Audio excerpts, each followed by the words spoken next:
ये पूरे बिहार में वैसे नहीं है। 128 जातियों की यही संख्या है। और राजनेता लोग सोचते हैं, कहते हैं कि अपनी संख्या दिखाओ, तुम हो क्या। हमारी संख्या है, हमारी संख्या गांव में है, गरीब गुरबा है।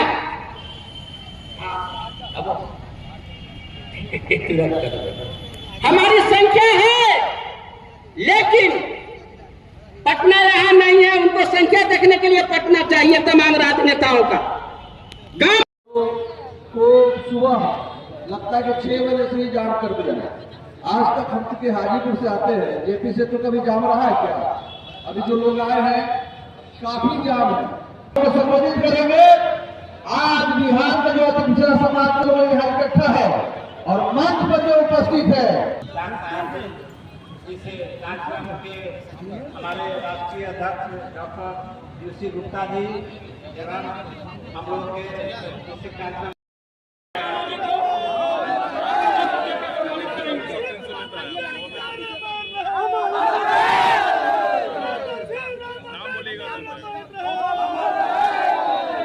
नाम प्रोफेसर मोहम्मद वाहिदुल अंसारी हुआ।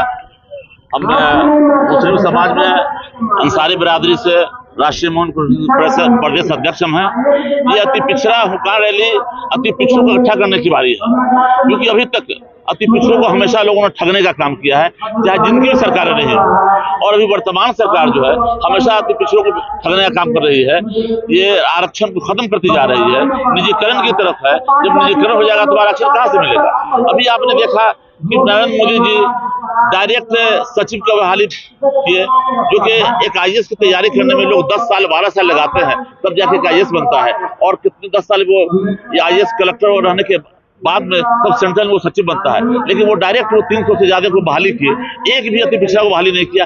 इससे क्या संदेश देना चाहते हैं वो सिर्फ उनका नारा खोखला नारा है कि सबका साथ सबका विकास। ऐसी बातें हैं नहीं। इसलिए हम लोग चाह रहे हैं कि जितने भी अति पिछड़ा है उनको एकजुट किया जाए, क्योंकि अभी जब इलेक्शन का समय आता है तो जितनी सरकारें हैं वो सिर्फ इलेक्शन के समय हमको अति पिछड़ों को नचनिया बजनिया समझ लिया है। जिस तरह शादी विवाह के समय नचनिया बजनिया बरतिया को खूब लगाव भुगत करता है, और जहां वरमाला हो गया तो पूछता नहीं है कि नचनिया बजनिया खाना खाया कि नहीं खाया, नाश्ता किया नहीं किया। वही हाल हम अति पिछड़ों का है। सिर्फ चुनाव के समय हमारी पूछ होती है और चुनाव के बाद कोई पूछता नहीं है, कुछ देने की बारी आती है कुछ नहीं देता। इसलिए हम लोग का ये मकसद है कि जितने भी हिंदू मुस्लिम जितने भी अति पिछड़े हैं वो यहाँ के मूलवासी हैं, तो मूलवासियों को इकट्ठा करना चाह रहे हैं। जब मूलवासी इकट्ठा हो जाएंगे तो हम किसी भी सरकार को झुका सकते हैं और अपनी सरकार बनाएंगे। अपनी सरकार बनाएंगे तो हमारी बातें मानी जाएंगी। कहीं ना कहीं आपके समूह में एकजुटता नजर नहीं आ रही है। अति पिछड़ा हुकार रैली है, लेकिन पूरे कुर्सियां ही खाली है। कुर्सियां खाली है इसलिए कि ज्यादा से ज्यादा लोग जब गंगा सेतु पूरा जाम पड़ा हुआ है, हमारी बहुत सारी सैकड़ों गाड़ियां हमारी जो पुल पर जो जाम में फंसी हुई है। इसलिए ऐसा है, गर्मी का दिन है और लगन भी है, लेकिन गाड़ियां हमारी पुल पर जाम में फंसी हुई है। यहाँ भी पिछड़ा रैली का जो समायोजन किया गया है, इसलिए क्योंकि पिछड़ा लोगों का आज तक हक नहीं मिला, और ये हक के लिए एक छोटे से ये कार्यक्रम रखा गया है। अगले 3 महीने के बाद पूरे गांधी मैदान में एकजुट होंगे। इसलिए सीमित जिले के लोग आए हैं और अब कार्यक्रम में यही है कि पंचायत तक लोग जाएंगे और वो पंचायत के दरमियान अपने अलग जगह करके गांधी मैदान में कार्यक्रम रखना है। ये मेरा सोच। देश को आजादी जब मिली थी तो बिहार को भी आजादी मिली थी, एक साथ मिली थी। नहीं, यहाँ तो अभी क्या कारण है? पटना गिर बिहारवासी जिले के लोग हैं, अधिकतम आय में पूरे जिला में जाने की तैयारी वो 3 महीने के अंदर चप्पे चप्पे तक पहुँच जाएंगे और आपको अंदाजा मिल जाएगा कि पिछड़ा कितना है, कहाँ से आया। गांधी मैदान हो जाता है तेलंगाना 4 लाख 4.5 लाख, तमिलनाडु संचित में। मैं डॉक्टर गुप्ता आप सब लोग से बुलवा लेंगे। आपसे एक सवाल पूछकर मैं बैठूंगा। क्योंकि मैं अपना महत्व जानता हूँ। मैं आपके उदय को भरने के लिए शरीर का कोई भी अंग निकाल अभी जो है जेपी सेतु और गांधी सेतु दोनों जाम है एक षड्यंत्र के तहत। खुद हम लोग 4 घंटा बाद पहुंचे हैं और हमारे जो प्रदेश अध्यक्ष है जिनके नेतृत्व में यह कार्यक्रम आज संपन्न होना है वो अभी 10 मिनट पहले पहुंचे। हमारे राष्ट्रीय अध्यक्ष जी 20-25 मिनट पहले पहुंचे। मतलब एक षड्यंत्र है। और गांधी सेतु से जो बस आने वाली है सारा बस तो यहाँ पहुंचते पहुंचते रात भी हो जाएगी। हालात नहीं बदले, जेपी से तो कभी बढ़ नहीं रहा।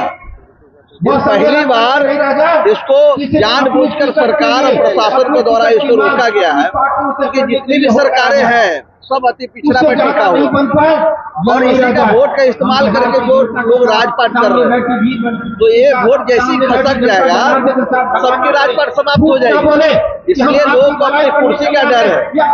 लेकिन हम लोग भी संकल्प कर लिए कि हम लोग पूरे बिहार के पिछड़ा गोलबंद करके छोड़ेंगे। आज जो हम लोग को जो मान सम्मान जो विरासत में नहीं मिला ये बाबा साहेब भीमराव और कर्पूरी ठाकुर जी ने हम लोग को दिलवाया है। आज आरक्षण वगैरह जो भी है वो बाबा साहेब भीमराव कर्पूरी जी का देन है। एक महापुरुष तो हम लोग का आरक्षण दिलवाए और दूसरे लोग तो इसी जाति इसी समाज से जो नेता बड़े बड़े नेता है केंद्र सरकार में बैठा है मिनिस्टर है ये आरक्षण समाप्त करवा रहा है निजीकरण के माध्यम से। जितनी भी सरकारी संस्था है सारी सरकारी संस्था जब निजी हो जाए आप लोग तो जानते हैं लगभग 70% जो सरकारी संस्था है सब निजी हो गया। बस 30% जो बचा हुआ है जब निजी हो जाएगा आने वाले 8-10 सालों में तो पिछड़ा समाज का अति पिछड़ा समाज का दलित समाज का आदिवासी समाज का और EWS जिसको 10% रिजर्वेशन मिलता है उनका भी रिजर्वेशन समाप्त होगा। तो कितना बड़ा षड्यंत्र चल रहा है और इसको कराने में कौन लोग है।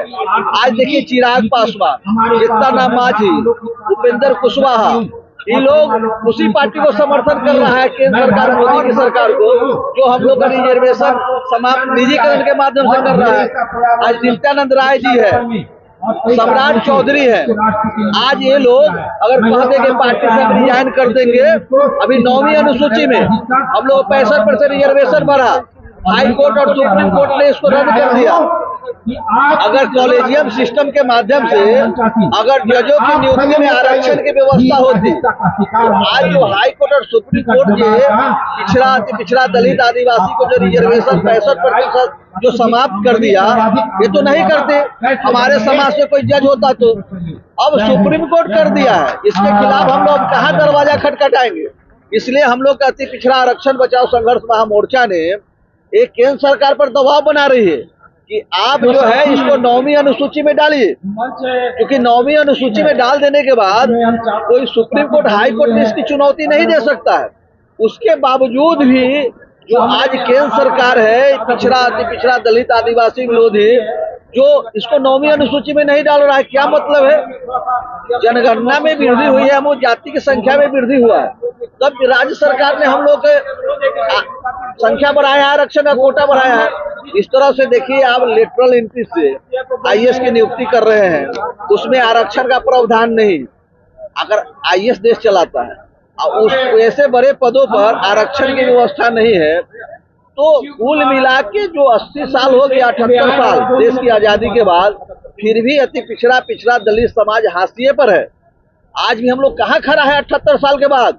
आज 5 किलो अनाज जो है उसके पंक्ति में हम लोग भीख मांग रहे हैं 5 किलो अनाज मांग रहे हैं अभी तक आत्मनिर्भर नहीं हुआ। आज कई देश है जो अपने लोग आत्मनिर्भर हो गया वहाँ के जो यहाँ के जो अच्छे लोग हैं संपन्न लोग हैं वहाँ वैसा गरीब भी नहीं है। इस देश में अभी तक किसी ने काम नहीं किया केवल इस्तेमाल किया है। 2025 विधानसभा चुनाव है तो आप लोग को लगता है कि कौन सी ऐसी पार्टी है जो कोई पार्टी नहीं सभी पार्टी को बारी बारी से सारी पार्टी को बारी बारी से हम लोगों ने उसको देख लिया है। क्या करिए 40% आबादी है बड़ा विकल्प है। आगे क्या करेंगे आगे हम लोग पार्टी बना के चुनाव लड़ेंगे सभी सीटों पर लड़ेंगे बिल्कुल 243 विकल्प बनने के लिए तैयार एकदम बिल्कुल तैयार है बिल्कुल पार्टी है कोई समाज की चिंता नहीं कर रहा। 40 साल कर्पूरी जी के मरा हुआ हो गए, आज तक अति पिछड़ा समाज हम लोग एक अति पिछड़ा का नेता पैदा नहीं किया। बिल्कुल खाली हम लोग अति पिछड़ा का नेता को बनाएंगे इस महामोर्चा।